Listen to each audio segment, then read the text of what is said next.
Om Swastiastu, ya semoga ini dapat bermanfaat ya. Nah ini sih saya tidak dalam rangka Dharma Wacana ya, cuman kita sharing aja nih ya. Nah ini di sebuah jalan tol di Jakarta ya, di Tanjung Priok ya. Nah itu ada sebuah truk tuh, ya dia pengangkut ayam potong ya, tapi ayam masih hidup ya. Mungkin mau dikirim ke beberapa tempat ya.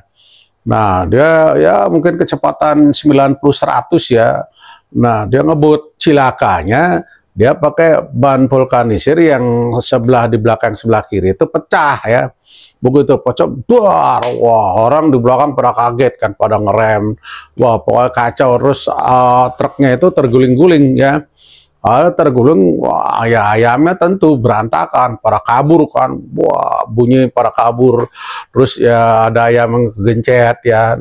Nah terus cilakanya ini sopirnya ini dia keluar malah ketawa-ketawa gitu. Nah ini kan lucu gitu, wong dia ngalamin kecelakaan kok dia malah ketawa-ketawa kecil gitu.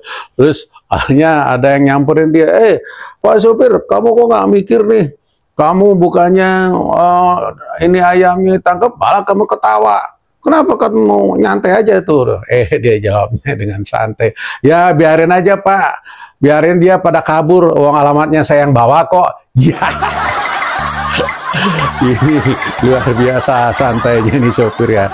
Nah, dari cerita ini kita bisa menangkap ya makna ya bahwa memang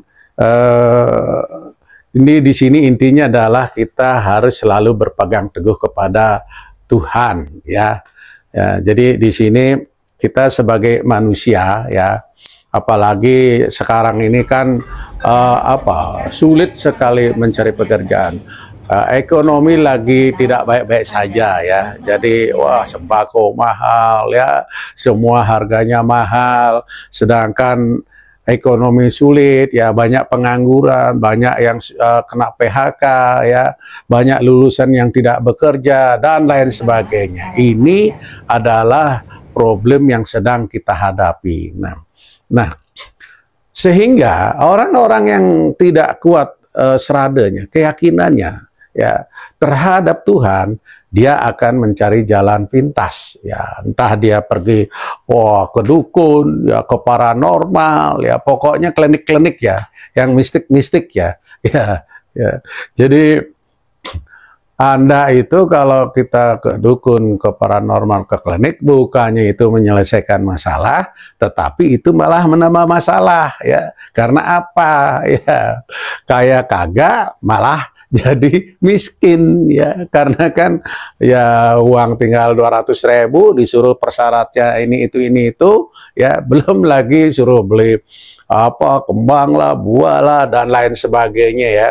Nah buntut-buntutnya apa ya, tambah stres ya, karena itu bukan solusi ya.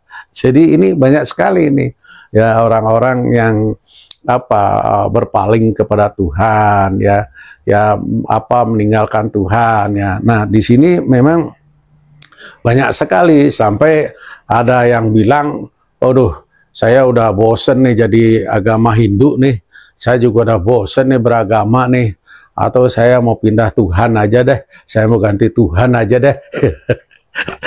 Dia pikir nih ganti Tuhan itu kayak ganti ban, dia pikir dia. Jadi dia pikir akan bisa menyelesaikan masalah ya. Benar nggak? Iya, belum tentu bisa menyelesaikan masalah ya. Justru itu blunder, akan menyebabkan kita bermasalah lagi ya.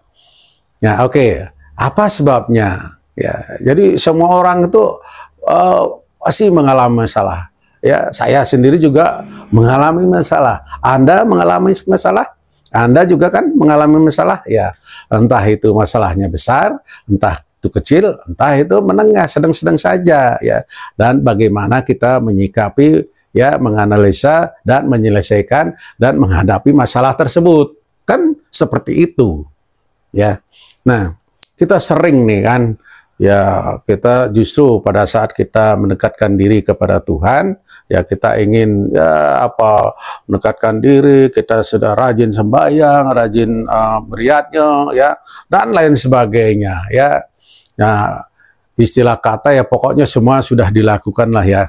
Tetapi apa? Justru kebalikan yang kita dapatkan, biar sehat, biar rezeki lancar, biar dan lain sebagainya. Tetapi apa yang kita dapatkan? Ya, nah banyak sekali ya jawaban-jawaban permohonan-permohonan yang kita minta justru kebalikannya ya. Ya secara ekonomi ya sedikit demi sedikit hanya habis ya.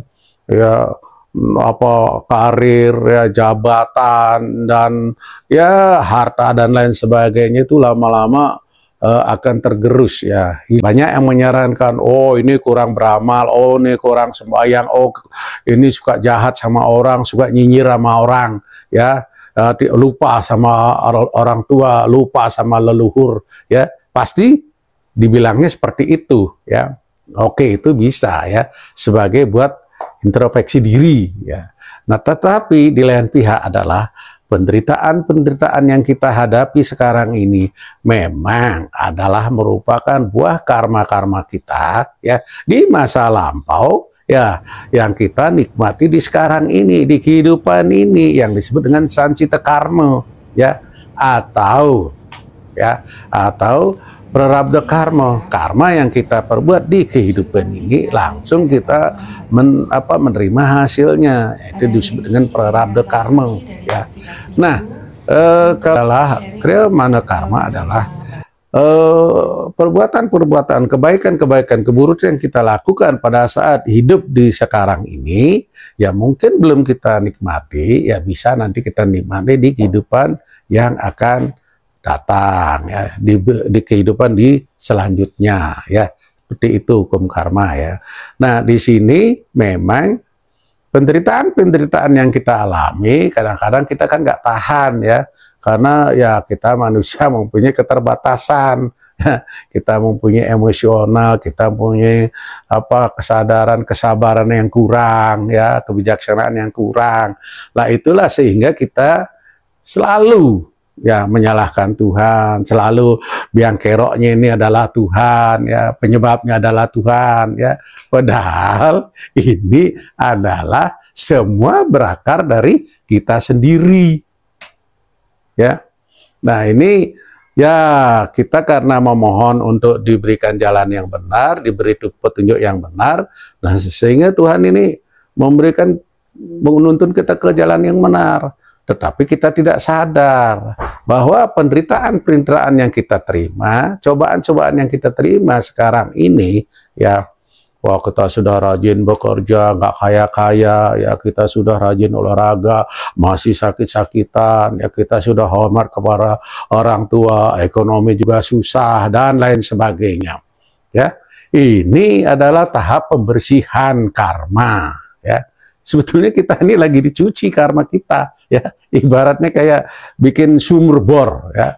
Sumur bor itu udah dibor beberapa meter, begitu dia keluar airnya kan nggak langsung airnya bening ya. Ada nggak yang airnya bening?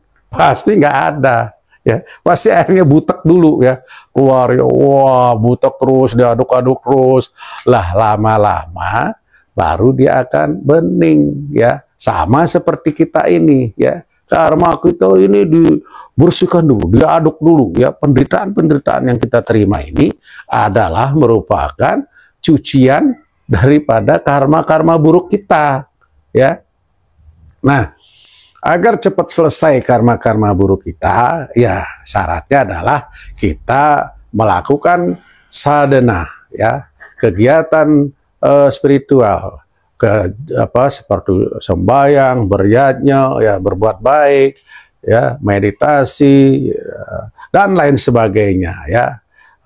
Banyak hal-hal untuk melakukan kebaikan-kebaikan sehingga pencucian karma ini akan lebih cepat prosesnya ya.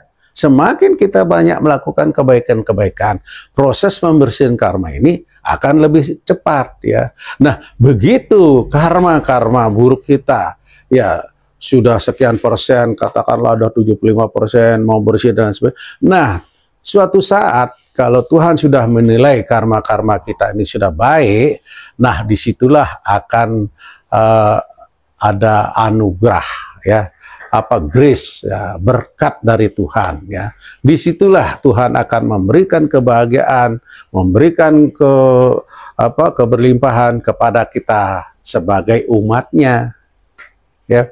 Nah, jadi bukan dengan jalan ya ganti Tuhan, pindah agama ya. Nah, ini yang saya banyak sering lihat ya. Ya, dulu saya pernah mereaksi sebuah video ya, beragama Hindu ya, Hindu Bali ya. Ini orang Bali ya. Terus dia mengalami masalah semua, dia dia udah sampai di titik nol. Nah, terus dia katanya pindah agama. Setelah dia pindah agama, baru dia menemukan keberlimpahan, kebahagiaan ya. Itu sebetulnya adalah ya bukan karena dia pindah agama atau dia ganti nama Tuhan. Ya, sebetulnya Tuhannya itu sama, cuma namanya aja yang berbeda, jalan yang ditebus saja yang berbeda. Nah, kebetulan pada saat dia pindah agama, dia sudah mulai mengurangi karma-karma buruknya. Ya, nah disitulah grace atau berkat atau rahmat dari Tuhan langsung datang. Ya, jadi ingat ya, kita ya kembali kepada pokok awal. Ya, jadi sebaiknya kita terus ya berpegang teguh kepada Tuhan seperti sopir truk pengangkut ayam, pengantar ayam tadi.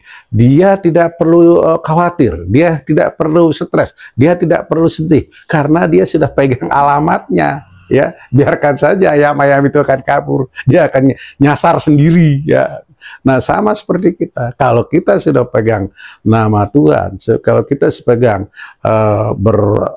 bersujud selalu kepada Tuhan, ya, niscaya Tuhan akan memberikan ya keberlimpahan, kesehatan, keselamatan, kebahagiaan kepada umatnya. Ya, jadi ya sekian kira-kira ya makna daripada cerita singkat di atas ya. Wayan Mauludin, terima kasih.